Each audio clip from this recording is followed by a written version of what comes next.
अवाजी समातुन ताई radio voice of Sindh London. सजण संभरियाम पियम कर कपार में, जेड़े तेड़े हाल सी पिरी न विसरियाम। हरिया हथ थियाम नेणु नीर वही। भलारे भिट धनिजे भलारे बैत सां मुझो ही आवाज़ मुसाफ़िर Radio voice of Sindh London ता थिए दुनिया जी कुंड कुड़छ ताईं। जंहिंजा माग ॿुधिजे पियो उन्हनि मिड़नी महिरबाननि खे सिकबिरो सलाम शाल क़बूल पवे। 10 फरवरी ख़मीस जे ॾींहुं आउं अव्हां जी ख़िदमत में हाज़िर अव्हां जो पंहिंजो मेज़बान हबीब लगारी। प्रोग्राम जी शुरूआत में अव्हां लाइ इहा ई दुआ त शाल जित हुजो, सुख सलामती सां हुजो, कॾहिं बि ॾुखियो ॾींहुं न ॾिसो ऐं कॾहिं बि अव्हां जूं मुर्कूं मेरियूं न थियनि। Radio voice of Sindh London जे प्रोग्राम सोच वीचार में अॼु असीं क़ौमी कारकुन जे खमिजण वारे मसइले ऐं सिंध जे हालतुनि समेत जग जहान जूं ख़बरूं अव्हां जी ख़िदमत में पेश कंदासीं। उन सां गॾोगॾु जग मशहूरु किताब हुर गुरेला तहरीक मां चूंड वर्क पिणु पेश कया वेंदा। किताब तारीख़ जा ॾींदड़ मां ची गवेरिया जो तारुफ़ पिणु पेश कंदासीं। सुल्ताना वकासी जी लिखणी ऐं कमल मेघवाड़ जो प्रिया कुमारी केॾांहुं वई जो उनवान हेठि मज़मून पिणु अव्हां जी ख़िदमत में पेश कंदासीं। अव्हीं भली भी त ॼाणो था त प्रोग्राम सुबुह जो 8 वॻे, शाम जो 4 वॻे ऐं राति जो 11:45 ते नशर कयो वेंदो आहे। प्रोग्राम जी शुरूआत में अव्हां जी ख़िदमत में पेश करियूं था ख़बरूं। औरतुनि ऐं शागिर्दनि ते ज़ुल्म जो सिलसिलो हिकु भेरो ॿीहर वधी वियो आहे। People's medical university for girls जी फाइनल ईयर जी शागिर्दाणी डॉक्टर परवीन रिंद खे मुबैना तशदुद करे घोटा ॾिना विया। People's medical university for girls जी शागिर्दाणी डॉक्टर परवीन रिंद साफ़ नाॾो दाहियो आहे त हॉस्टल जी डायरेक्टर मैडम फरहीन ऐं आयका मिली मुंहिंजे मथां तशदुद कयो ऐं वारनि खां वठी मूंखे घेलियो ऐं घुटा ॾिना आहिनि। आउं दाहूं कंदी ॿाहिरि डोड़ियसि त मूंखां मोबाइल खसण जी कोशिशि कई वई। हुन साफ़ नाॾो ज़ारो क़तार लुड़क लाड़ींदे चयो त मादर इल्मनि में शागिर्दाणियुनि जे ख़ुदकशियुनि जा हथ ठोकिया वाक़िया रिकॉर्ड थींदा रहिया आहिनि। दरअसल उहे ख़ुदकशियूं न पर नियाणियुनि खे ब्लैकमेल करण ऐं तशदुद ज़रिए पाण ॾांहुं माइल करण लाइ मजबूर कयो वेंदो रहियो आहे। इज़तदार शागिर्दाणियूं पाण सां थींदड़ ज़ुल्म, नाइंसाफ़ियुनि ऐं पंहिंजे वालिदैन जी इज़त ख़ातिर खेनि नाइंसाफ़ियुनि खां आगाही ॾियण बदिरां मजबूरन ख़ुदकशी जो रस्तो इख़्तियार कनि थियूं। हुन दाहियो त अॼु सिहत जी सूबाई वज़ीर डॉक्टर अज़रा फज़ल पेचूहो खे इस्पताल जे दौरे दौरान आगाह कयो ऐं ॿुधायो त नियाणियुनि सां हिते छा वही वापरे रहियो आहे। हुन ॿुधायो त जेकॾहिं का शागिर्दाणी वालिदैन खे आगाही ॾियण जी ॻाल्हि कंदी आहे त खेनि धमकी ॾिनी वेंदी आहे त अव्हां अहिड़े क़िस्म जी ॻाल्हि वालिदैन ताईं पहुचाई त अव्हां जी दाख़िला रद्द कई वेंदी। जंहिं करे ख़ौफ़ सबबि शागिर्दाणियूं या त ज़ुल्म बर्दाश्त कंदियूं आहिनि या वरी ख़ुदकशी करे ज़िंदगी जो ॾीओ उझाए छॾींदियूं आहिनि। अज़रा फज़ल पेचूहो मुतासिर नियाणी खे इंसाफ़ जी ख़ातिरी कराईंदे चयो त मामले जी जांच कई वेंदी ऐं ज़िम्मेवारनि ख़िलाफ़ कार्रवाई कई वेंदी। पीपल्स मेडिकल यूनिवर्सिटी जे एडमिन डॉक्टर आमिर नसरुल्लाह ॿुधायो त doctor Parveen Rind house job करे रही आहे। हूअ हॉस्टल जे कमरे में गैर क़ानूनी तौर ते तरसियल हुई। खेसि हॉस्टल जो कमिरो ख़ाली करण लाइ नोटिस ॾिनो ऐं संदसि वालिदैन खे घुराए चयो त हूअ पंहिंजी नियाणी खे सम्झाइनि। हॉस्टल जो कमिरो ख़ाली करे अहिड़ी कार्रवाई खां पोइ डॉक्टराणी तशदुद ऐं हिरासमेंट जो बेबुनियाद इल्ज़ाम हयो आहे। ॿिए पासे रजिस्ट्रार पंहिंजे जारी कयल वज़ाहती बयान में ॼाणायो आहे त house officer nursing miss Parveen Rind जे बारे में मीडिया में ईंदड़ ख़बरनि में का बि सदाकत न आहे।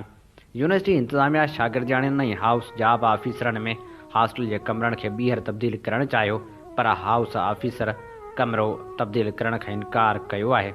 होॾांहुं मुतासिर डॉक्टर परवीन रिंद पंहिंजे चाचे अली नवाज़ रिंद सां गॾु ए सेक्शन थाणे ते पहुती त पुलिस केस दाख़िल करण बदिरां यूनिवर्सिटी इंतिज़ामिया खे आगाह कयो। जंहिं बाद वीसी गुलशन मेमण फ़ोन ते नियाणी जे चाचे खे मिंथूं कंदो रहियो त अव्हां मुंहिंजी ऑफिस अचो, पुलिस जो कमु क़ानूनी कार्रवाई हूंदो आहे, पर हिन मामले में पुलिस जवाबदारनि जी धुर बणियल आहे। सिंध यूथ एक्शन कमेटी जी चेयरपर्सन सिंधु नवाज़ गांगरो ऐं ॿियनि पंहिंजे जारी कयल बयान में चयो आहे त यूनिवर्सिटियुनि में शागिर्दाणनि खे तहफ़ुज़ ॾिनो वञे। डॉक्टर परवीन रिंद खे हॉस्टल अंदरि क़त्ल जी कोशिश इंतिहाई शर्मनाक अमल आहे। सिंध जूं नियाणियूं लावारस न आहिनि, संदन मालिकी कंदासीं। सिंधी शागिर्द तहरीक जे मरकज़ी ऑर्गेनाइज़र आतिफ़ मलाह कबीर भील ऐं वहीद चाढ़ियो पंहिंजे बयान में चयो आहे त परवीन रिंद वाक़े जी अदालती जांच कराई वञे।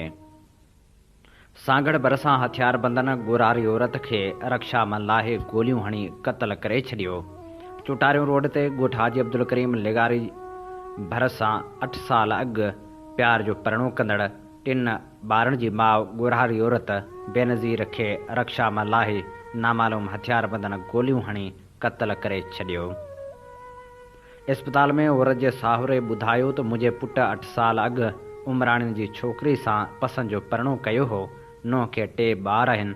अॼु चौथे ॿार जे वेम लाइ नुंहुं खे सागड़ इस्पताल आंदो पए वियो त रक्षा जे पोयां ईंदड़ 2 मोटरसाइकिल सवारनि रक्षा लाहे बेनज़ीर खे क़त्ल करे छॾियो।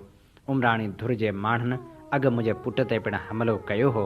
ॿिए पासे पुलिस ॿुधायो त वाक़े जी जांच करे रहिया आहियूं। कातिलनि जी गिरफ़्तारी लाइ छापा हया पिया वञनि। सिंध हाई कोर्ट जे चीफ जस्टिस नवकोट भरिसां 2 औरतुनि सां मुबैना रेप वाक़े जो नोटिस वठी छॾियो। सिंध हाई कोर्ट जे रजिस्ट्रार जी ऑफिस मां जारी थियल लेटर मूजिबि मीरपुर ख़ास जे DIG ऐं SSP मीरपुर ख़ास खे 15 जनवरी अंगारे जे ॾींहुं 2 पहिरण जो 12 वॻे पेश थियण लाइ घुरायो वियो आहे। लेटर में ॼाणायो वियो आहे त प्रिंट ऐं इलेक्ट्रॉनिक मीडिया में रिपोर्ट थी रहियो आहे त मीरपुर ख़ास ज़िले जे शहर नवकोट भरिसां हिकु ॻोठ में 2 औरतुनि खे मुबैना तौर ते अगवा करे कपिड़नि खां आजो करे गैंग रेप कयो वियो आहे। लेटर में 2 पुलिस ऑफिसरनि खे चीफ जस्टिस जे अॻियां ज़ाती तौरु पेश थियण जी हिदायत कई वई आहे। जॾहिं त ॿिए तरफ़ नवकोट वाक़े में गिरफ़्तार वधीक 9 जवाबदारनि रसूल बशीर टंगड़ी, मीर वर्द पोढ़ो टंगड़ी, मीर मोहम्मद अकरम, अली बख्श, जलाल, दिलबर ऐं नज़र टंगड़ी खे नवकोट पुलिस सिविल जज 2 डिघड़ी जी अदालत में पेश कयो। अदालत जवाबदारनि खे 1 ॾींहं जे जिस्मानी रिमांड ते पुलिस हवाले कयो। मुतासिर नारियूं पंहिंजे वारसनि सां गॾु अदालत में पेश थियूं। अदालत जवाबदार धुरियुनि खे नोटिस जारी कंदे अॼु पेश थियण जो हुकुम ॾिनो। मुतासिर औरतूं अॼु अदालत में पेश थी 164 जो बयान रिकॉर्ड कराईंदियूं। मुतासिर नारियुनि जे वारिस औरत सुगरा राजपूत अदालत ॿाहिरियां लुड़क लाड़ींदे चयो त असां सां ज़ुल्म थियो आहे। पुलिस जी सुस्ती जे करे असांखे उमेद नाहे त इंसाफ़ मिलंदो। पुलिस अञा ताईं मुख्य जवाबदारनि खे गिरफ़्तार नाहे करे सघी। हुन चयो त जवाबदारनि खे बासर धुरियुनि जी पुठ भराई आहे। उन करे पुलिस जवाबदारनि खे गिरफ़्तार न पई करे असांखे धमकायो पियो वञे। हिन वक़्तु असां ख़ौफ़ वारी ज़िंदगी घारे रहिया आहियूं। हुन चयो त मूंखे इंसाफ़ खां सवाइ कुझु न घुरिजे। मुंहिंजे नियाणियुनि सां थियल ज़ुल्म ते मूंसां गॾु बीहो। नवकोट जे मुतासिर औरतुनि वटि मुख़्तलिफ़ सियासी समाजी अॻुवान हमदर्दी लाइ पहुता ऐं हुननि साथ ॾियण जो ऐलान कयो। नवकोट में मुतासिर औरतुनि वटि वुमेन एक्शन फोरम जे वफ़द पहुची हमदर्दी जो इज़हार पिणु कयो। मुतासिर नारियुनि सां मुलाक़ात बाद मीडिया सां ॻाल्हाईंदे अमर सिंधु, फरज़ाना शाहीन, नौशीन पंवर ऐं ॿियनि चयो त अञा ताईं मुतासिर नारियुनि जा बयान बि कलमबंद न थिया आहिनि। हीउ इंसानियत खे लॼाईंदड़ वाक़ियो आहे। वुमेन एक्शन फोरम भरपूर एहतजाज कंदो। ॿिए पासे पाकिस्तान कम्युनिस्ट पार्टी जे जनरल सेक्रेटरी कामरेड इमदाद काज़ी, सिंधी हारी कमेटी जे सदर कामरेड डामरोमल, कामरेड इक़बाल ऐं ॿियनि वफ़द जी सूरत में नारियुनि सां मुलाक़ात कई। जंहिं बाद अॻुवाननि साफ़ियुनि सां ॻाल्हाईंदे चयो त बासर सियासी शख़्सियतूं जामदार आहिनि। इख़्तियारियूं नोटिस वठी नारियुनि खे इंसाफ़ ॾियारीनि। अवामी तहरीक ऐं सिंधियाणी तहरीक जे वफ़दनि बि नवकोट पहुची वाक़े जा तफ़सील वरिता। होॾांहुं सिंध बार काउंसिल जे मेंबरनि मीर नईम टालपुर, शौकत राहिमो, एडवोकेट महबूब कपरी, गफ़ार नारेजो ऐं ॿियनि पिणु नियाणे जे वालदेन सां मुलाक़ात कई ऐं केस मुफ़्त विढ़ण जो ऐलान कयो। तहरीक इंसाफ़ जो वफ़द हाजी निसार आराई, इक़बाल कुरैशी, एडवोकेट एजाज़ रंधावा ऐं कमल एजाज़ वारसनि सां मुलाक़ात करे वाक़े जा तफ़सील वरिता। Sindh human rights defender network जे वफ़द अली पलह, ज़ुल्फ़कार हालेपोटो, ज़ुल्फ़कार कादरी, एडवोकेट मुमताज़ जरवार, नौशीन पहोड़, दलील मरी, जान मोहम्मद नोहड़ियो ऐं फिदा चौहान जी अॻुवाणी में मुतासिर नियाणियुनि वटि पहुतो। उन मौक़े ते नियाणियुनि ऐं संदनि वालदेन सां तफ़सीली ॻाल्हि ॿोल कई वई। उन बाद मक़ामी प्रेस जे दोस्तनि खे ब्रीफिंग ॾिनी वई। उन मौक़े ते मुतासिरनि पारां मालूमात, हक़ीक़तूं ऐं सबूत फ़राहम कया विया। मुतासिरनि ऐं इलाइक़े वासियुनि सां तफ़सीली मालूमात वठण बाद केस जे हवाले सां हेठियूं कमज़ोरियूं ऐं ख़ामियूं नज़र आयूं। हद जी पुलिस जी लापरवाही सभ खां अहम कारण नज़र आई। मुतासिर नीगरियन जे वालदेन ऐं ॿियनि माइटनि पारां नवकोट पुलिस खे अॻुवाट ॿुधायो वियो हो त जवाबदार धुर जा माण्हू छोकिरियुनि खे अॻुवा करण लाइ अची रहिया आहिनि, पर हद जी पुलिस वाक़े खे फ़ौरी तौर रोकण लाइ के बि जोगा क़दम न खयां। जॾहिं छोकिरियुनि खे अॻुवा कयो वियो त उन्हनि खे बाज़ियाब कराइण लाइ बि के जोगा क़दम न खयां विया। नीगरियूं बक़ौल वारसनि जे 27 कलाक जवाबदारनि जी तहवील में रहियूं, खेनि जिनसी ज़्यादती सां गॾु मुख़्तलिफ़ जायुनि ते शिफ्ट कंदा रहिया। मुतासिर धुर जे मुताबिक़ पुलिस अहलकार गुलज़ार टंगड़ी अॻुवाकारनि जो सहूलियतकार बणियल रहियो, जेको जवाबदारनि जो वेझो अज़ीज़ पिणु आहे। मुतासिर धुर जो चवणु हो त जवाबदार धुर आदि ॾुहारी ऐं क्रिमिनल आहे, हुननि जो इलाइक़े जे ग़रीबनि सां आज़ार आहे। मुतासिर नीगरियुनि जो चवणु हो त जवाबदार हुननि सां जिनसी ज़्यादती सां गॾु तशदुद कंदा रहिया, धमकियूं पिणु ॾींदा रहिया त ख़ामोशी इख़्तियार करियो, वरना ॿीहर अॻुवा करे जिनसी ॾाढाई सां गॾु खेनि क़त्ल कयो वेंदो। मुतासिर नीगरियुनि मुताबिक़ हू पढ़नि थियूं। हिन वाक़े बाद हू पाण खे गैर महफ़ूज़ सम्झनि थियूं। हिन वाक़े बाद संदन ऐं हुननि जे ख़ानदान जी जान खे ख़तरो आहे। जेकॾहिं पुलिस उन्हनि जे ख़िलाफ़ क़ानूनी कार्रवाई करे उन्हनि जे गैर क़ानूनी सरगर्मियुनि ते अमल रोकराए हा त उहो ॾोहनि जो रुख़ ई न अचे हा।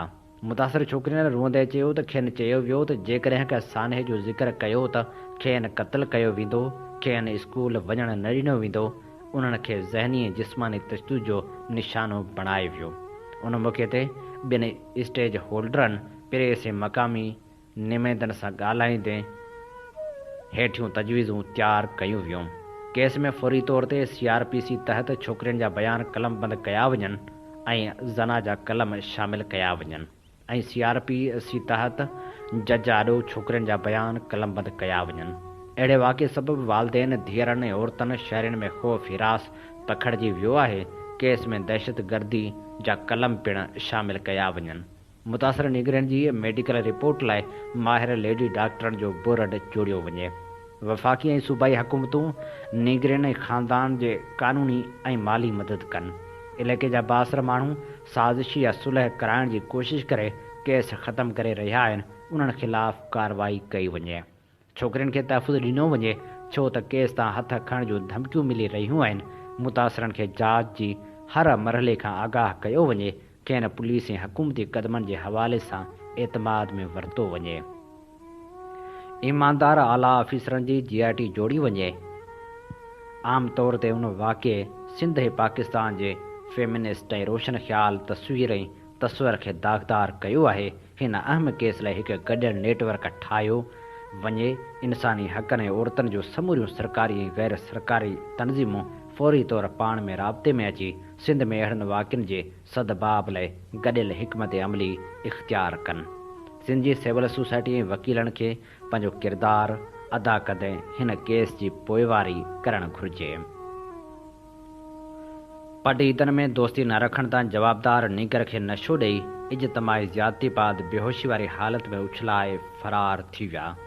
नीगर खे टिनि जवाबदारनि हथियारनि जे ज़ोर ते कार में मुबैना तौरु अगवा कयो, जंहिं बाद खेसि ज़्यादती जो निशानो बणाए नशे वारी हालत में उछलाए वियो, जॾहिं त नीगर जे जिस्म ते ॾंभ पिणु ॾिना विया हुआ। सालेहपट में नीगर मथां मुबैना कुते जी बछ कई वई। कुते जे ॾाहण सबबि नीगर ज़ख़्मी थी पियो। शेख बाड़े जे रहवासी मोर मीरबहर खे कुते ॾाढे ज़ख़्मी करे छॾियो, जंहिंखे इलाज लाइ तालका इस्पताल रोहड़ी उमाणियो वियो। मुतासिर नीगर मोर मीरबहर जे वारसनि सिकंदर मीरबहर हाकिम ऐं ॿियनि एहतिजाजी मुज़ाहिरो कयो ऐं हुननि इल्ज़ाम हयो त पाड़े में रहंदड़ जवाबदारनि असांजे नीगर ते कुते जी बछ कई आहे। शागिर्द यूनियन जी बहाली समेत तालीमी इदारनि में फौरी तौर इलेक्शन कराए शागिर्दनि जे मसइलनि जे हल लाइ मुल्क जे केतिरनि ई शहरनि में रैलियूं कढी एहतिजाजी मुज़ाहिरा कया विया। कराची में स्टूडेंट अलाउंस ऐं यूथ अलायंस पारां कराची प्रेस क्लब ॿाहिरां एहतिजाजी मुज़ाहिरो कयो वियो। इस्लामाबाद में पिणु एहतिजाज कयो वियो, जॾहिं त हैदराबाद में ओल्ड कैंपस खां प्रेस क्लब ताईं एहतिजाजी रैली कढी वई, जंहिंजी अॻुवाणी संझा चन्ना, ग़ुलाम अली ज़ौर, सुहेल चांडियो, आमिर चांडियो, वजदान सियाल, लीज़ा लारेब, सरवेज अंसार बुरड़ो ऐं एहसान मलाह करे रहिया हुआ। ख़ैरपुर नाथन शाह में पिणु एजाज़ बब्र, कामरान चांडियो ऐं अज़ीज़ चांडियो जी अॻुवाणी में एहतिजाजी रैली कढी वई, जॾहिं त लाड़काणे में ख़ान गफ़ार ख़ान, डॉक्टर इमरान बुर्रो, समी काकेपोटो, मुदसर मुजतबा, साकिब अब्बासी, हुसैन शाह ऐं ॿिनि जी अॻुवाणी में सख़्तु एहतिजाज कयो वियो।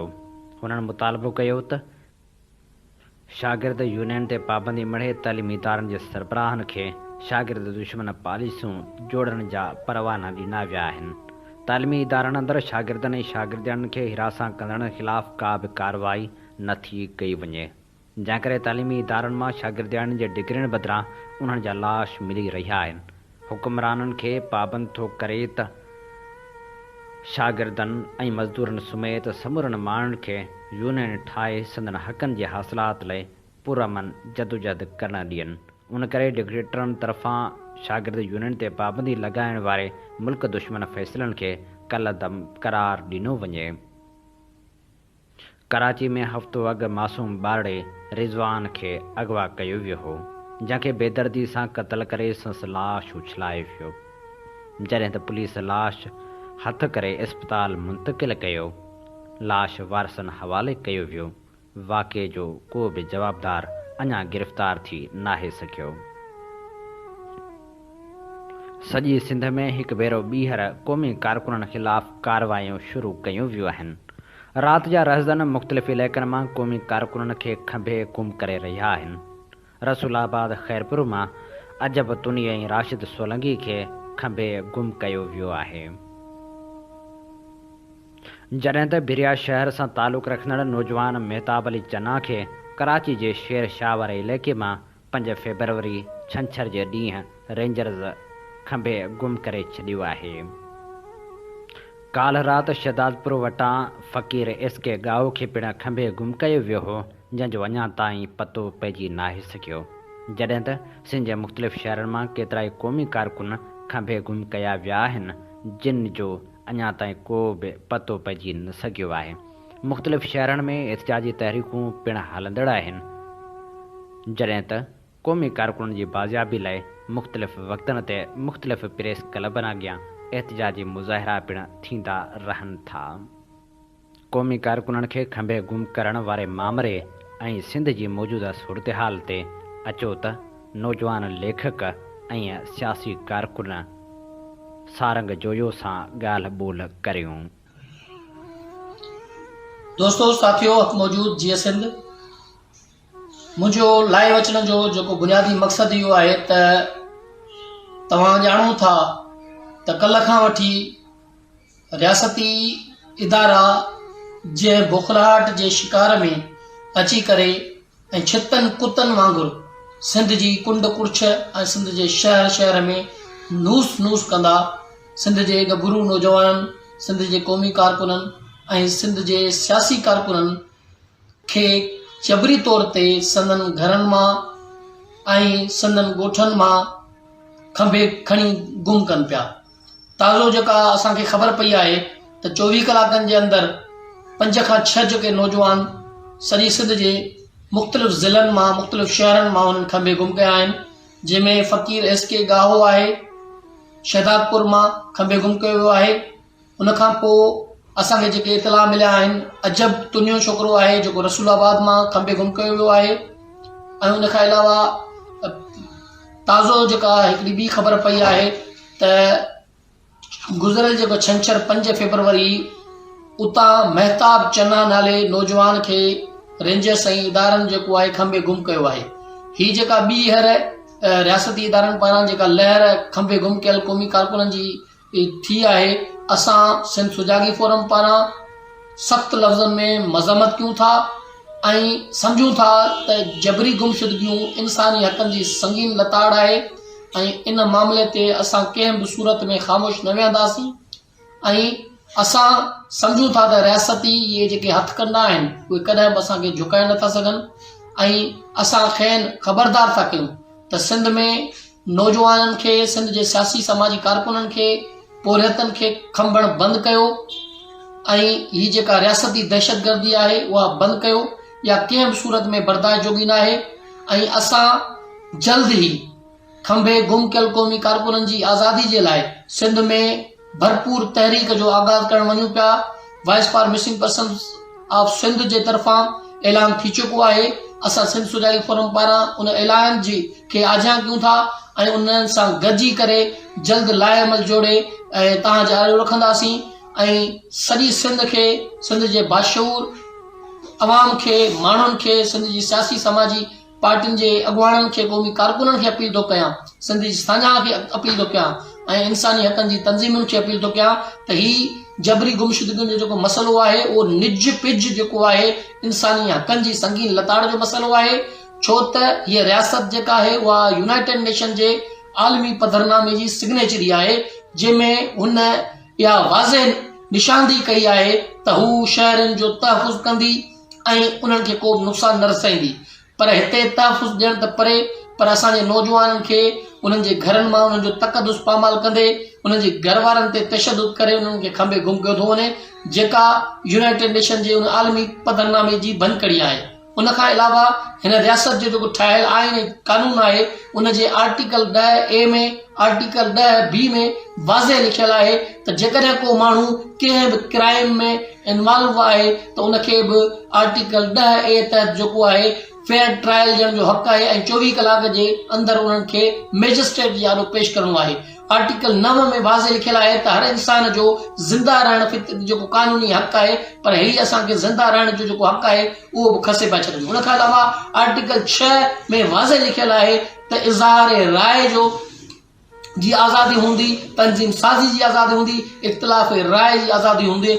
उन बावजूद बि जेके माण्हू नौजवान इज़हार राय रखनि था या का सियासी जदोजहद कनि था पंहिंजे हक़नि जे लाइ, त वरी उन्हनि खे खंबे गुम थो कयो वञे। सो आउं सम्झां थो त हिन रियासत जे अंदरि न हीअ रियासत न पंहिंजे ठहियल आइन ऐं कानूनी अदलिया खे मञे थी, न ई हितां जा जेके हुकुमरान जेके पंहिंजो पाण खे जमहूरी हुकुमरान या जमहूरी हुकूमतूं सॾाइनि था उहे नाम निहाद बणिजी चुका आहिनि ऐं मार्शल लॉ खां वधीक उन्हनि जे दौरे हुकूमत में जेके रवैया रखिया पिया वञनि सिंध जे नौजवाननि सां, सिंधी माण्हुनि सां, सिंध जा हक़ त गज़ब कया विया आहिनि। सिंध जी धरती ते कब्ज़ो त कयो वियो आहे, सिंध जी धरती ते कब्ज़ो करे बैराटाऊं DHA ऐं ॿियूं स्कीमूं ठाहे सिंधी माण्हुनि खे जेको आहे दरबदर कयो पियो वञे, उन्हनि जे ॻोठनि खे ॾाठो पियो वञे ऐं ॿिए पासे जेको आहे धारी आबादकारी आणे सिंधी माण्हुनि खे बेरोज़गार करे ऐं दरबदरियूं जूं ठोकरूं खाइण ते मजबूर कयो पियो वञे। सिंध जा वसीला पूरा पिया वञनि, सिंध जो समुंड तबाह कयो वियो आहे, उन ते कब्ज़ो कयो वियो आहे, सिंध जा पाणी खे सुकायो वियो आहे, सिंध जो गैस ख़तमु कयो वियो आहे, सिंध जो तेल जेको आहे तबाह कयो वियो आहे।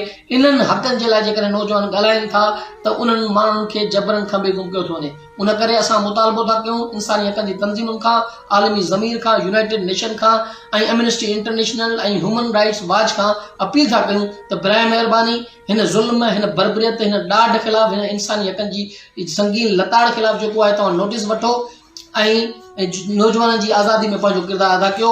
ऐं सिंध जे शऊर खे अपील थो कयां त तव्हां बि अॻियां अचो गॾिजी जदोजहद करे पंहिंजनि दोस्तनि जी, पंहिंजनि इन्हनि क़ौमी कारकुननि जी, नौजवाननि जी वासी कयूं। जी सर, हीअ असीं ॻाल्हि ॿोल ॿुधी रहियासीं नौजवान सियासी कारकुन ऐं लेखक सारंग जोयो जी।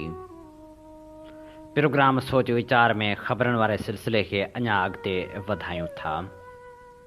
बेरिया टाउन जे ज़ुल्मनि ख़िलाफ़ एहतिजाजी तहरीक हलाईंदड़ फैज़ मोहम्मद गबोल जे पुटु मुराद गबोल प्रेस कॉन्फ्रेंस कंदे चयो आहे त क़ौम परस्त धुरियुनि तरफ़ां बेरिया जी बर्बरियत ख़िलाफ़ धरणे खां पोइ कुझु वक़्तु ठापुर रही, पर हाणे वरी बेरिया टाउन इंतिज़ामिया ऐं ताक़तवर दलालनि ऐं कब्ज़ा गिरनि असांजे ॻोठनि जे ज़मीन ते कब्ज़नि लाइ ऋण ॿारे ॾिनो आहे। रोज़ हथियारबंद बिल्डूज़र ट्रैक्टर ॻोठ ते चाढ़े ज़मीन ते ज़ोरी वालार करण जो सिलसिलो तेज़ कयो वियो आहे। असांजूं इज़तूं ज़मीनूं वसीला ऐं वजूद ख़तरे में पइजी विया आहिनि। ऐं सिंध जे सियासी समाजी धुरियुनि अॻुवाणनि सहाफ़ियनि इंसानी हक़नि जे तनज़ीमनि खे अपील थो करियां त असांजी वाहिर कई वञे। सिंध शागिर्द सभा तरफ़ां ऐलानियल आलमी सूरतहाल ऐं सिंध जे मौज़ू ते सिंध यूनिवर्सिटी जे आर्ट फैकल्टी में स्टडी सर्कल खे रोकण जी कोशिश कई वई। सिंध सभा पारां जारी कयल पधिराई मूजिबि रियासत इंतिज़ामिया मुख़्तलिफ़ हरबा इस्तेमालु कंदे स्टडी सर्कल में ख़िताब कंदड़ सीनियर शागिर्द अॻुवाण सनाउल्लाह अमान चांडियो खे सर्कल में शमूलियत खां रोकण जी नाकाम कोशिश कई।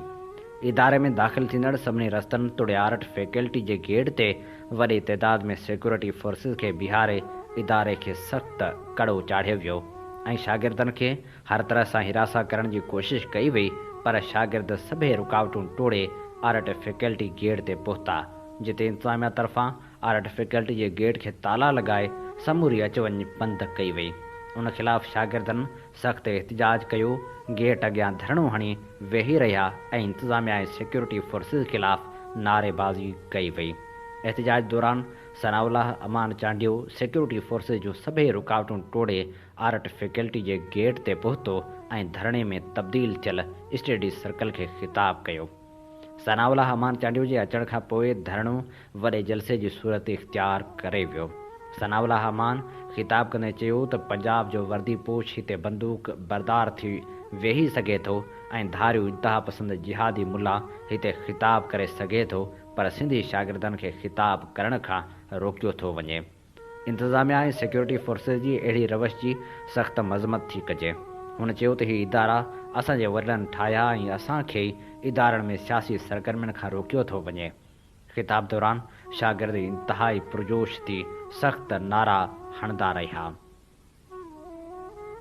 सिंधी अदबी संगत शाह टंडो मोहम्मद ख़ान पारां सिंधी ॿोली क़ौमी ॿोली मुहिम जे सिलसिले में सिंधी अदबी संगत टंडे मोहम्मद ख़ान जे ज़िले राब्ता सेक्रेटरी आज़म भट्टी, टंडो मोहम्मद ख़ान शाख जे सेक्रेटरी आगाजान आगा, रफ़ीक आस लिगारी, गुल ख़ासकेली, डॉक्टर जमाल नासिर सोलंगी, एजाज़ जसकाणी ॿिनि जी अॻुवाणी में एहतिजाज करे सिंधी ॿोली खे क़ौमी ॿोली जो दर्जो ॾियण जो पुरज़ोर मुतालबो कयो वियो।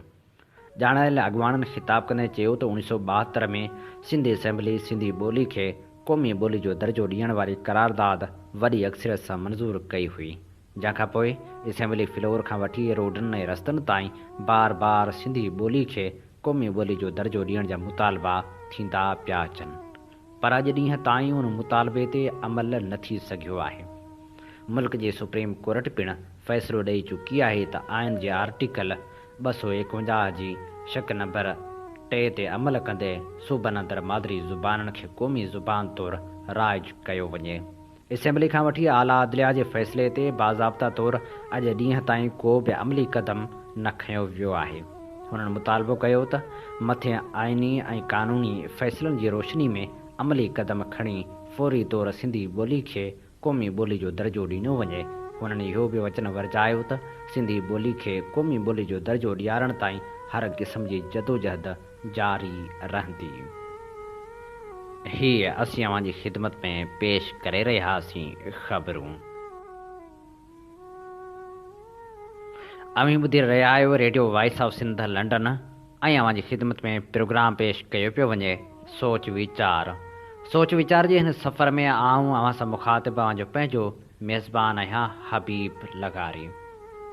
ऐं हाण सिंध धरती सां थींदड़ नाइंसाफ़ियुनि जो ज़िक्र ऐं अमल लिखणी अॼोकी लिखणी जी लेखिका आहे नाम्यारी लेखिका सुल्ताना वकासी। सन 1991 में बेनज़ीर साहिबा थर वेई हुई।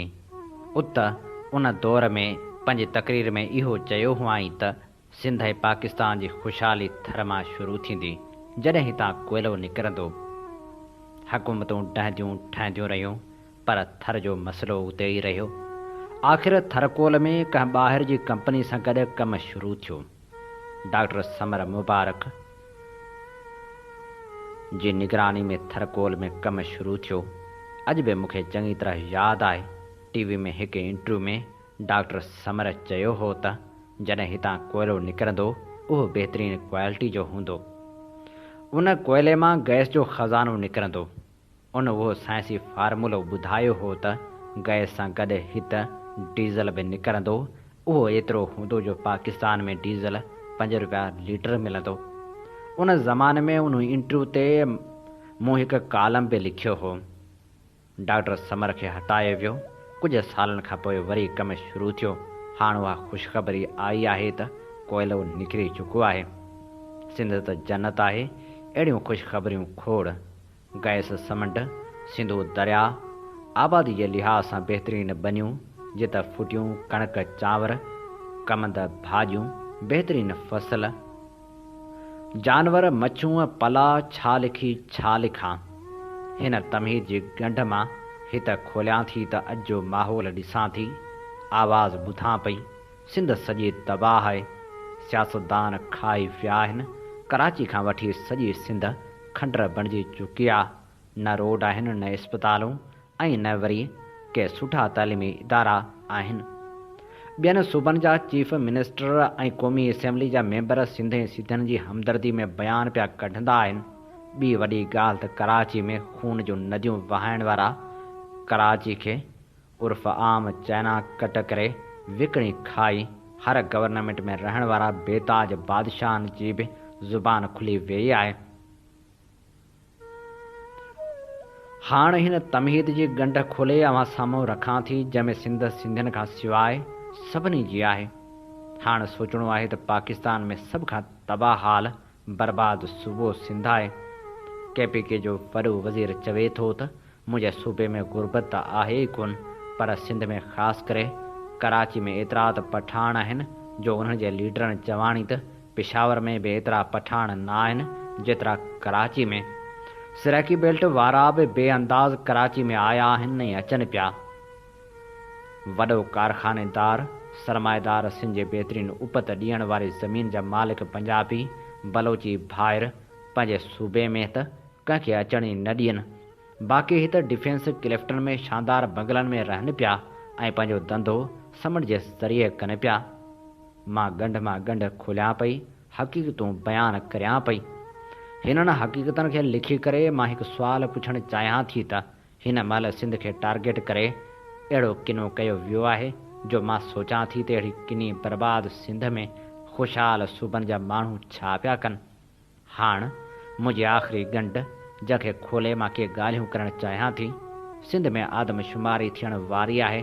हिन आदम गणप पोयां वॾा मनसूबा आहिनि।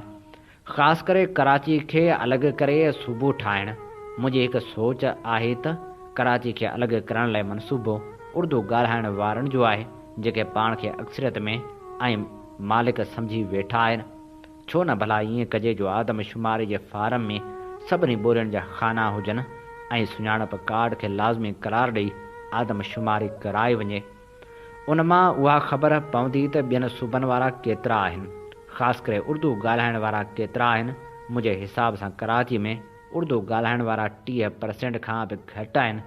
बसि सिंधियो पंहिंजी सम्झ आयर अव्हां सां अंदरि ओरियो अथमि, पर इहो न विसारिजो त हीअ आदमशुमारी सिंध खे टोड़े बर्बादी जे रस्ते ते सिंधियुनि खे धिके वेंदी। यादि रखिजो कोताही नाहे करणी, पोइ हाय घोड़ा मां कुझु बि न वरंदो। का बि क़ौम सिंधी सॼण नाहे, कंहिं मां बि चङाई जी उमेद न रखिजो। हीअ ख़ूबसूरत लिखणी असां अव्हां जी ख़िदमत में पेश करे रहिया हुआसीं, जेका लिखी हुई नाम्यारी लेखिका सुल्ताना वकासी।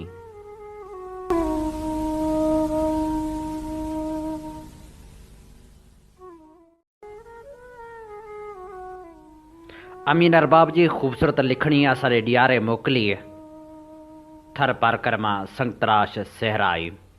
गुरबत आलमगिरी मसलो बराबरि आहे, पर ज़रूरी इहो बि न आहे त अमीरी में ई सभु कुझु रखियो आहे। दुनिया में खोड़ अहिड़ा माण्हू आहिनि जिन गुरबत जे बावजूदि वॾे मान मर्तबे इज़त ऐं शोहरत जूं बुलंदियूं माणियूं आहिनि। बुखे पेट खे भरण लाइ आमदनी जो अचणु ज़रूरी आहे, पर इहो किथे बि नाहे लिखियलु त कुशादनि घरनि, वॾियुनि वॾियुनि इमारतनि गाॾियुनि ऐं गिच पैसनि खां सवाइ ज़िंदा रही नथो सघिजे। नबी करीम सल्लल्लाहु अलैहि वसल्लम जिन फरमायो त हीअ ज़िंदगी मुसाफ़िर मिसल आहे ऐं मुसाफ़िर कॾहिं बि दाइमी घर नाहे न ॾींदा, छाकाणि जो हूअ पिरह फुटी खां पोइ पंहिंजो माॻ छॾे हलिया वेंदा आहिनि। अमी जेकॾहिं ग़रीब घराणे सां तालुक़ रखो था त अमी वॾनि भागनि वारा इन करे बि आहियो जो अमी उन हस्ती मुबारक जा उमती आहियो जा सिर्फ़ु ऐं सिर्फ़ु गुरबत जे करे न रुगो ॿकरियूं चारे काठियूं करे पंहिंजो गुज़रान कयो, पर हुन पंजनि हथनि सां लीणूं थियल कपिड़नि ऐं टुटल जूतियुनि खे चतियूं बि हयूं। ऐं अमी इन करे बि आला मर्तबे जा अमीन आहियो जो उन हस्ती मुबारक अमीरी खां नफ़रत कंदे रब पाक खे अर्ज़ु कयो त मां गुरबत में जीअणु चाहियां थो ऐं गुरबत में दुनिया छॾणु चाहियां थो।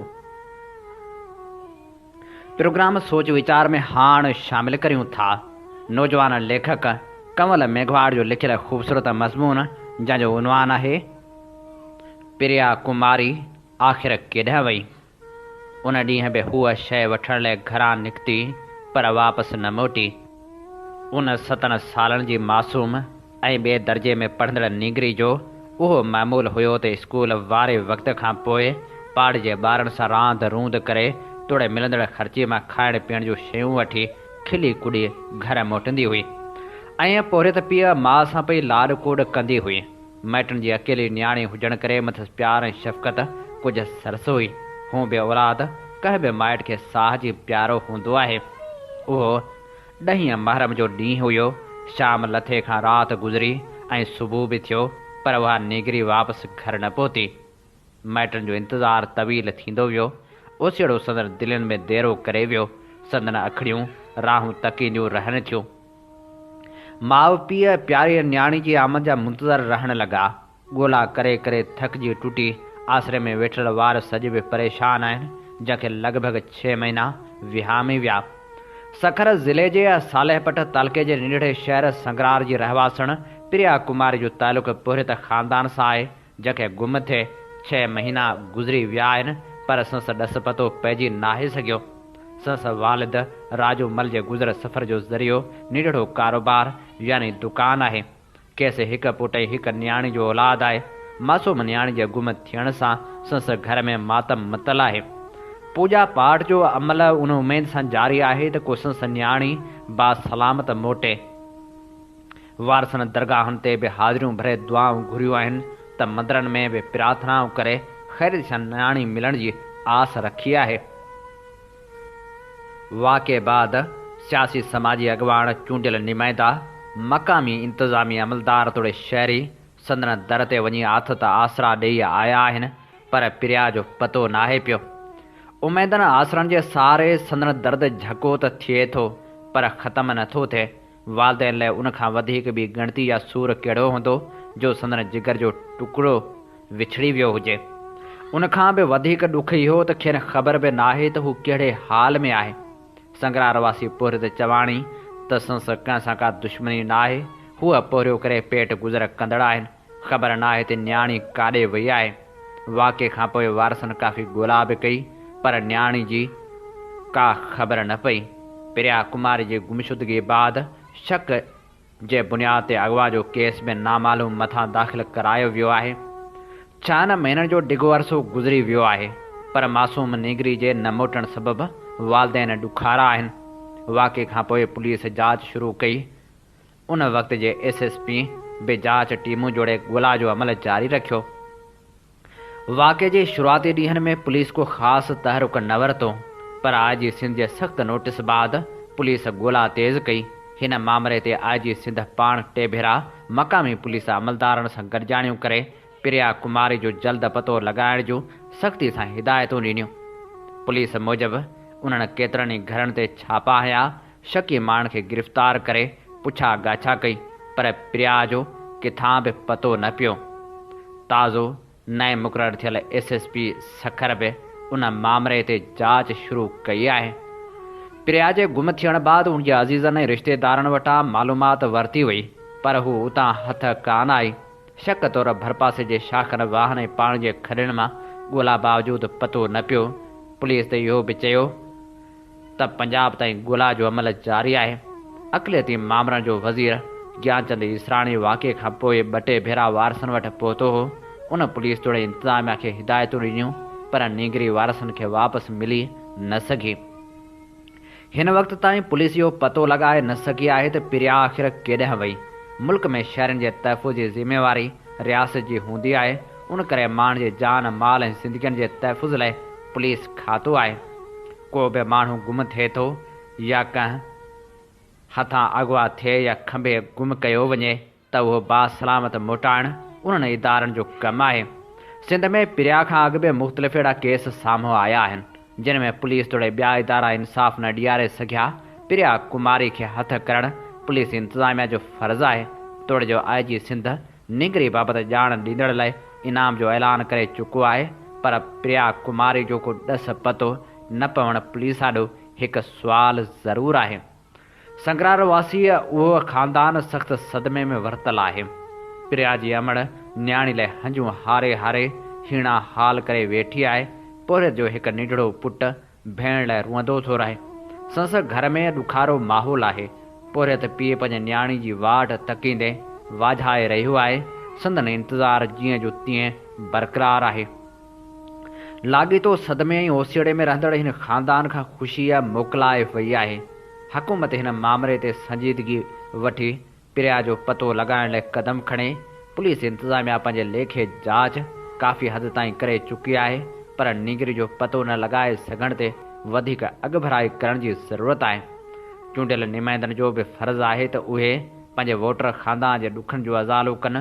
मिड़नी इख़्तियार धणियुनि खे निहायत संजीदगी सां हिकु ॾुखोयल ख़ानदान जे उन ॾुख खे सम्झणो पवंदो, छो त उहो ॾुख हिकु ख़ानदान न पर सॼे समाज जो आहे। उहो कंहिंसां बि थी सघे थो।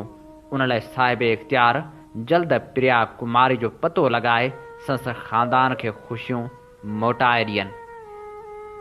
हीअ ख़ूबसूरत मज़मून असीं अव्हांजी ख़िदमत में पेश करे रहिया हुआसीं, जंहिंजो उनवान हो प्रिया कुमारी आख़िर केॾांहुं वई, ऐं हीउ लिखियलु हो नौजवान लेखक कंवल मेघवाड़ जो।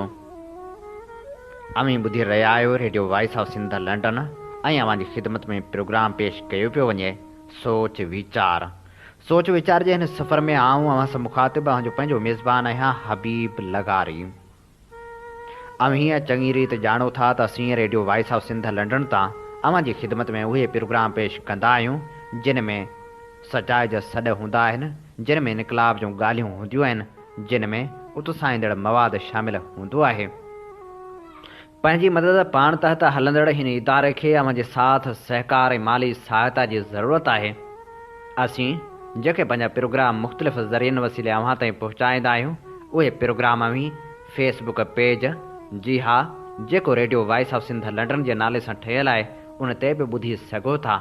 उन सां गॾोगॾु असीं पंहिंजा प्रोग्राम यूट्यूब ते पिणु रखंदा आहियूं। हज़ारनि जी तइदाद में असांजा प्रोग्राम यूट्यूब ते मौजूदु आहिनि। यूट्यूब ते वञी हींअर ई सर्च करियो Radio voice of Sindh London. उन सां गॾोगॾु असांजा प्रोग्राम पंहिंजनि दोस्तनि ताईं ज़रूरु पहुचायो त जीअं शऊर भरियो ई सॾ घणनि खां घणनि माण्हुनि ताईं पहुची सघे। प्रोग्राम सोच वीचार में हाणे तारीख़ी किताब हुर गोरेला तहरीक जा वर्क वरायूं था ऐं अव्हांजी ख़िदमत में पेश करियूं था उहो मज़मून जंहिंजो उनवान आहे पीर पागारे जी शहादत ऐं बे इंतहा बहादर हुर। हीउ मज़मून जंहिंजो लेखक आहे आफ़ताब नबी। वायसराय जे स्टाफ ऑफिसर मिस्टर गिलक्राइस्ट जे 23 मार्च 1943 ते तयारु कयल रिपोर्ट मुताबिक़ 81 हुर फ़ौज ऐं पुलिस सां मुक़ाबिलो कंदे मारिजी विया हुआ। 79 हुरनि खे टर्ब्यूनल सज़ा ॾिनी हुई, जॾहिं त 107 खे केस हलाइण खां पोइ बेॾोही सम्झी आज़ादु करे छॾियो हो। तयारु कयल उहो नोट उहा हक़ीक़त कोन थो ॿुधाए त हुरनि जी छापामार कार्रवाइनि में केतिरी शिदत हुई।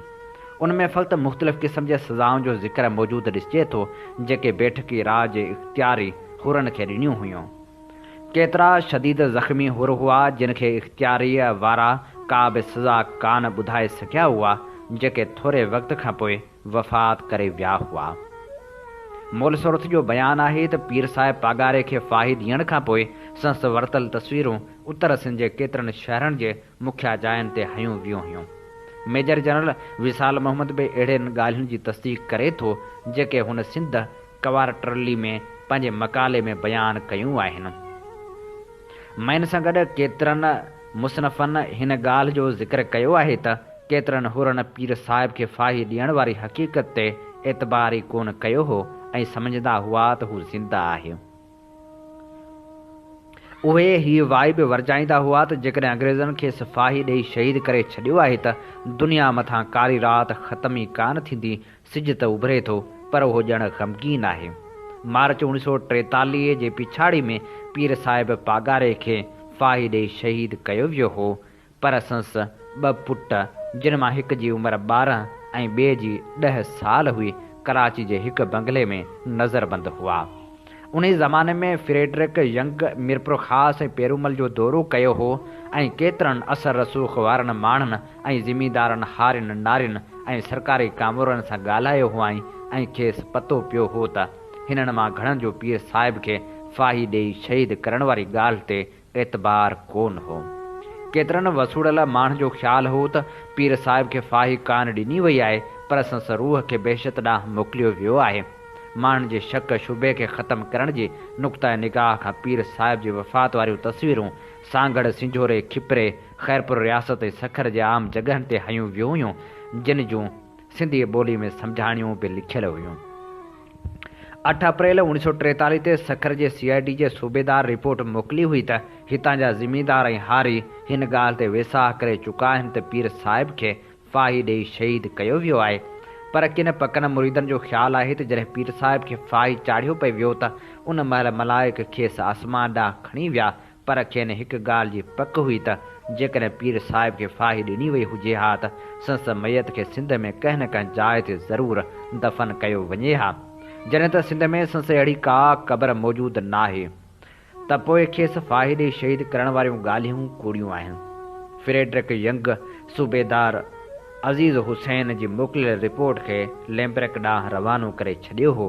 हुन मज़कूरा रिपोर्ट ते पंहिंजी राय जो इज़हार कंदे नोट लिखियो हो त अहिड़ियूं तजवीज़ूं कयूं वञनि जो माण्हुनि खे पीर साहिब जी फाही बाबति एतबार अची वञे ऐं ईअं करणु निहायत ज़रूरी आहे। उनखां सवाइ पीर जे ॻोठ में अहिड़ो ऐलान कराइण पिणु निहायत ज़रूरी सम्झो वञे थो।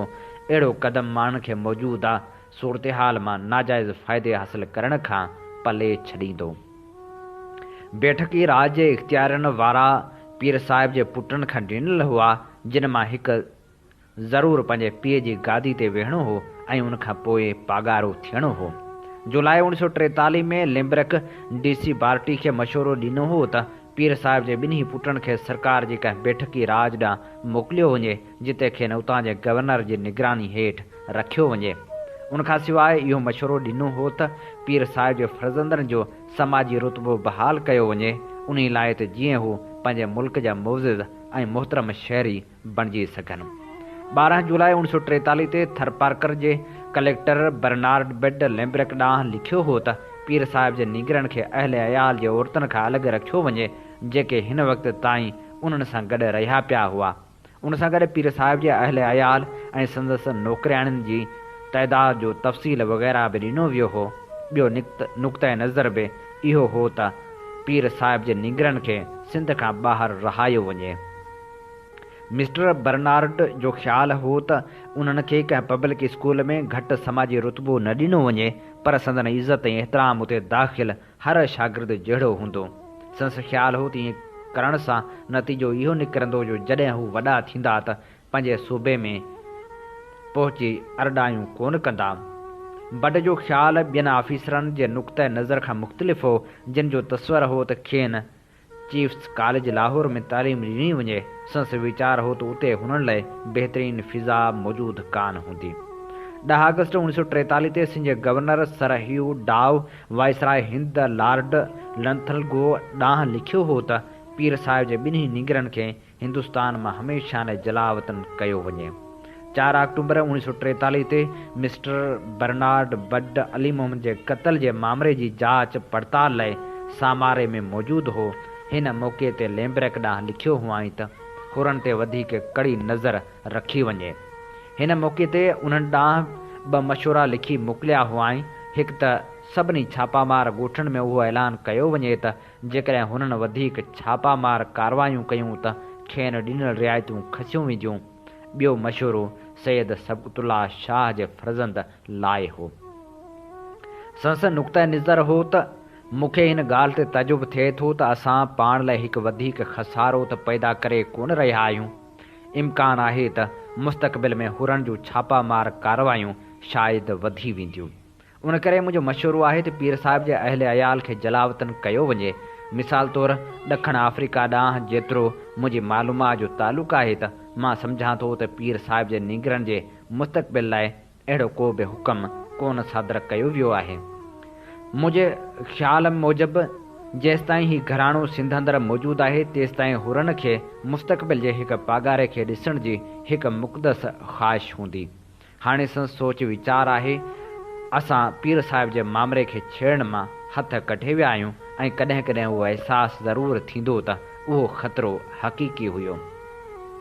सिंध जे स्पेशल कमिश्नर लैम्ब्रेक 9 अक्टूबर 1943 वारे पंहिंजे लिखियल जवाब में ॿुधायो त मिस्टर बट खे पीर साहिब जे ॿिनि साहिबज़ादनि जे मुस्तक़बिल बाबति को बि इतलाउ कोन ॾिनो हो, छाकाणि त अहिड़ो फ़ैसिलो अञा ताईं कोन थियो हो।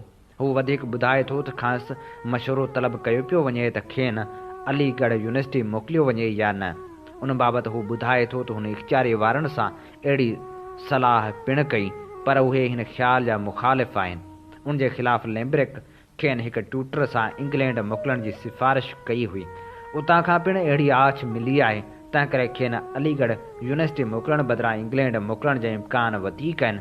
अहिड़ी रीति बट जो ॾिनल मशवरो क़ाबिल अमल कोन हो। लैम्ब्रेक हिन नुक़्ते ते वधीक ज़ोर ॾिनो आहे।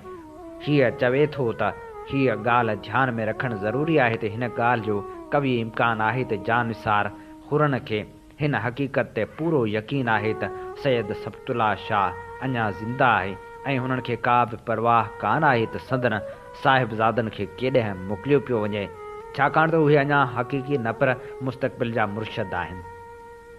तारीख़ 6 मार्च 1944 ते लैम्ब्रेक नवाब शाह जे कलेक्टर ख़ान बहादुर मोहम्मद अमीन ॾांहुं रेफरेंस मोकिलियो हो, जंहिंजूं कापियूं chief secretary DIG police district magistrate Sukkur Hyderabad ऐं थरपारकर ॾांहुं पिणु मोकिलियूं हुयूं।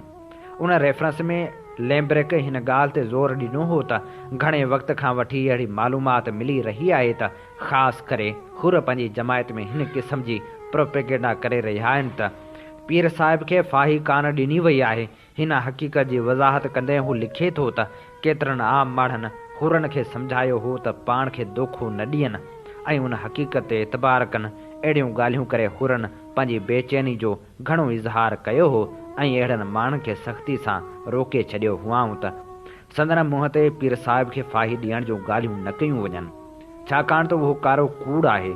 लैम्ब्रेक हिन हक़ीक़त जी वज़ाहत करे रहियो हो त पीर साहिब जी फाही जे मंज़रनि जूं तस्वीरूं मौजूदु आहिनि, पर उहे हतमी साबिती लाइ नाकाफ़ी आहिनि। उनखां सवाइ हू हुन ॻाल्हि ॾांहुं बि इशारो करे रहियो हो त हू अंग्रेज़नि जी हलायल प्रोपेगेंडा खां मुतासिर कोन थींदा ऐं सम्झंदा त उहे तस्वीरूं कूड़ियूं ऐं जुड़तूं आहिनि। लैम्ब्रेक हिन मसइले ते घणनि पासनि खां सोच वीचारियो हो ऐं हिन नुक़्ते ते बहस कयो हुआईं त जेतिरे वक़्त ताईं मुखिया हुरन जो पीर साहिब जे ज़िंदा हुजण वारी ॻाल्हि ते पको विसाह हूंदो, तेसिताईं हू पीर जे पुट खे गादी ते विहारे पीर पगारो तस्लीम कोन कंदा। अहिड़ी रीति नवरीअ उन्हनि खे अमन अमान क़ाइमु करण वास्ते क़ाइल करे सघिबो।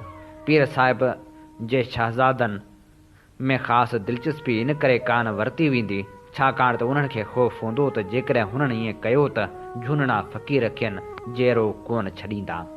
हुन खां अॻु लैम्ब्रेक सिंध जे गवर्नर खे मुख़्तसर नमूने सां सम्झाए चुको हो त जेकॾहिं सम्झो वञे त पीर साहिब ज़िंदा आहे ऐं हू मोटी ईंदो, अहिड़ी ख़बर ते हुर बेचैन थी वेंदा ऐं कुझु अरसे लाइ आपे मां ॿाहिरि निकिरी वेंदा। पर अहिड़ो एतिक़ाद घणे वक़्त ताईं हली कोन सघंदो, पर जनूनी क़िस्म जा मुरीद हिन हक़ीक़त ते कॾहिं बि वेसाह न कंदा। पीर साहिब जो डिघे अरसे लाइ मुरीदनि जे साम्हूं न अचण करे मंझंदि हिकु क़िस्म जी मायूसी पखिड़िबी, जेका पंहिंजो असरु ज़रूरु पैदा कंदी। उनखां पोइ हिकु तसुराती पीर हिकु हक़ीक़ी पीर खां वधीक ख़ौफ़नाक साबित थी सघे थो। आख़िरकार पीर साहिब जे फ़र्ज़ंदनि खे थोरे वक़्त लाइ पहिरियां अलीगढ़ मोकिलियो वियो ऐं उनखां पोइ इंग्लैंड। पीर साहिब जी मिल्कियत हिकु ट्रस्ट जे हवाले कई वई।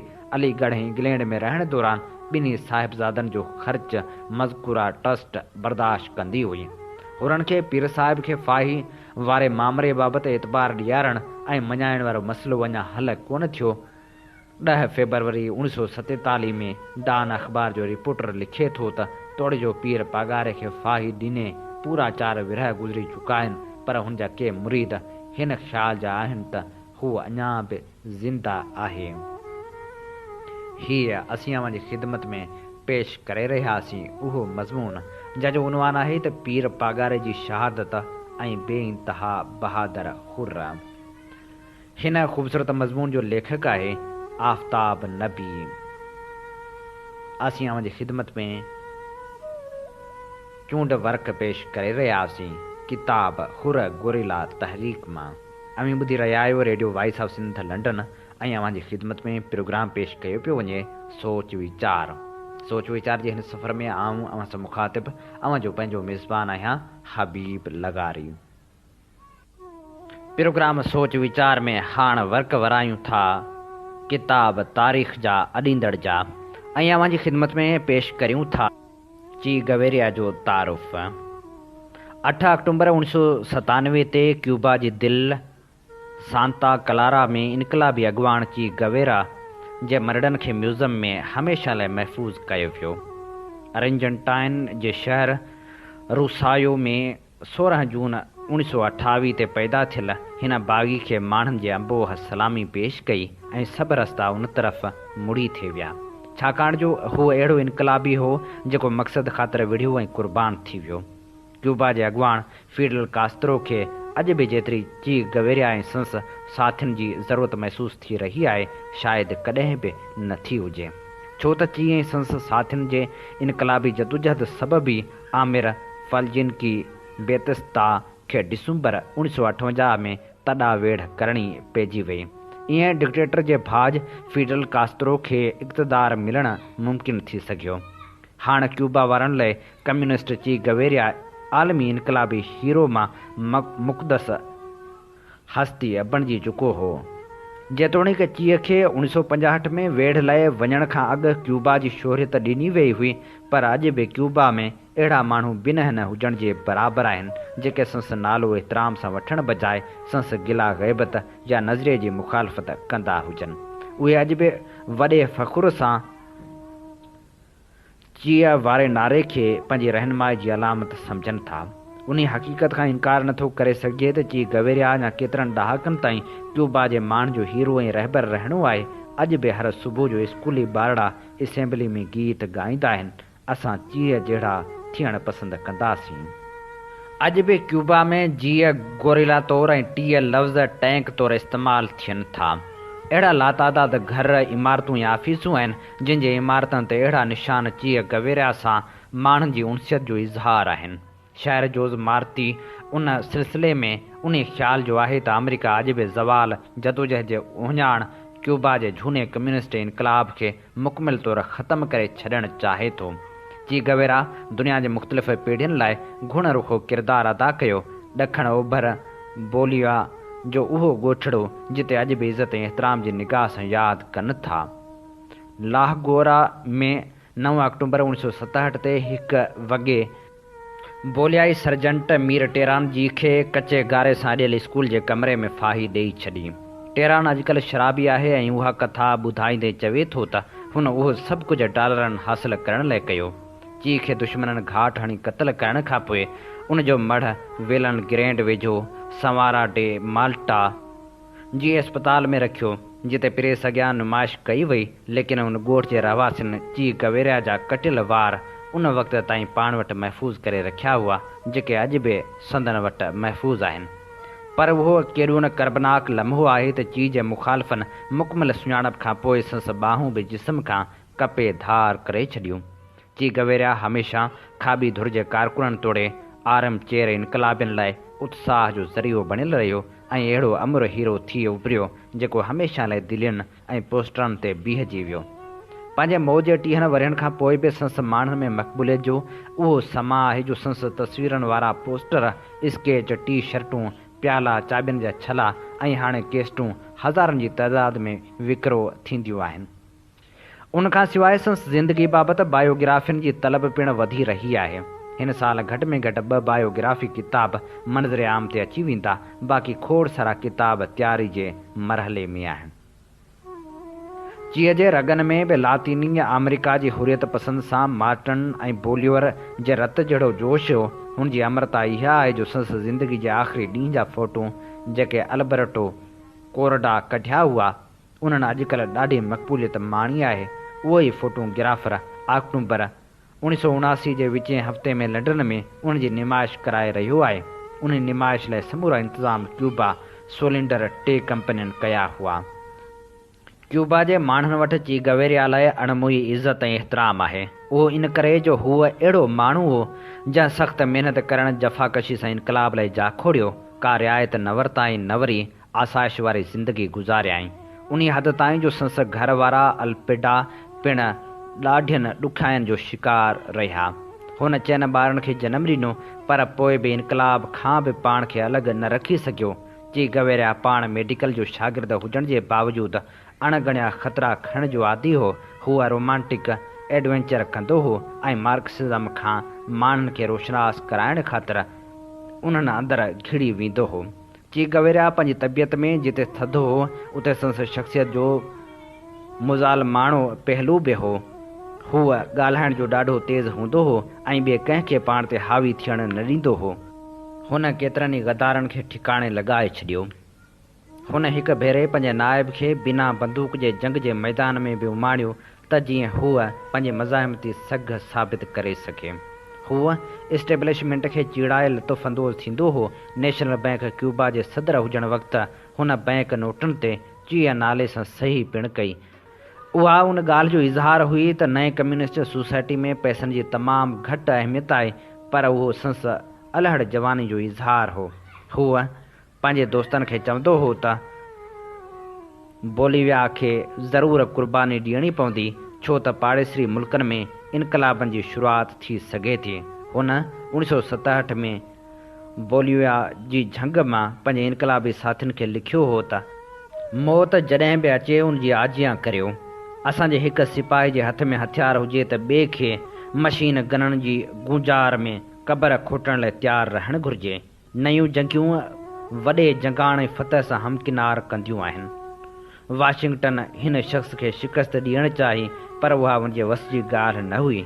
अॼु बि जेकॾहिं केरु इहो थो सम्झे त ची गवेरिया जी सांता क्लारा में थियल आख़िरी रस्म संस वजूद खे मिसारे छॾींदी त उहो ग़लति आहे। हूअ तारीख़ जो अहिड़ो किरदारु हो जेको हमेशह ज़िंदा रहंदो ऐं कॾहिं बि मरी नथो सघे। हीअ असीं अव्हांजी ख़िदमत में पेश करे रहियासीं ची गवेरिया जो तारुफ़, जंहिंजो सिंधी तर्जुमो कयो आहे हमसफ़र गाॾही, ऐं इहो असां अव्हां लाइ चूंड कयो हो किताब तारीख़ जा अॾींदड़ मां, ऐं हीअ किताब सिंधी का अकेडमी पारां छपराए पधिरो कयो वियो आहे। इन ते प्रोग्राम सोच वीचार जो वक़्तु पंहिंजे पुॼाणी ते पहुचे थो। पंहिंजे मेज़बान हबीब लगारी खे इन साॻी दुआ सां ॾींदा इजाज़त। वसे भिट तुंहिंजी भलारा सदा, सदा देस परदेस सारा वसनि। कॾहिं सींद सिंजी न मेरी थिए, कॾहिं मोड़ कंहिंजा न मुरझाइजनि।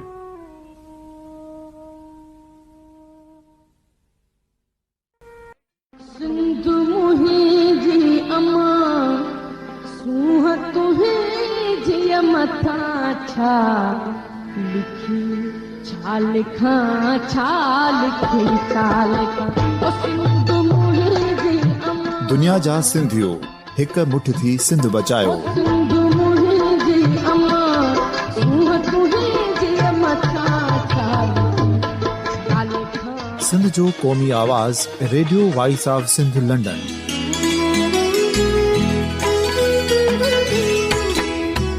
Radio voice of Sindh London पंहिंजी नशरियात में सिंध जी सियासत, समाज, इक़्तिसादियात, तारीख़, क़ौमी उमंगुनि ऐं अख़लाक़ियात मुतलिक़ सिंध जी हक़ीक़ी तर्जुमानी कंदे प्रोग्रामनि खे असराइतो बणाइण लाइ सिंध जे घण घुरनि ऐं धरतीअ सां प्यार कंदड़ अदीबनि, दानिश्वरनि, सहाफ़ियुनि, उस्तादनि, वकीलनि ऐं हर तबिके जे मानवारनि सजणनि खे सिंध में शऊरी इनकलाब लाइ सहकार जो सॾु ॾियूं था। अचो त गॾिजी सूफ़ियुनि ऐं संतनि वारी सिंध जो ओज हिकु मुठ थी वरी वापसि आणण वारे सफ़र जा साथारी बणिजऊं।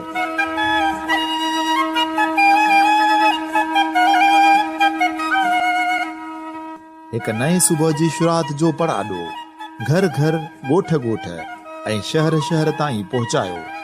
शाल सिंध आबाद ऐं ख़ुशहाल थिए, सिंधी माण्हू सुखियो ऐं सताबो थिए।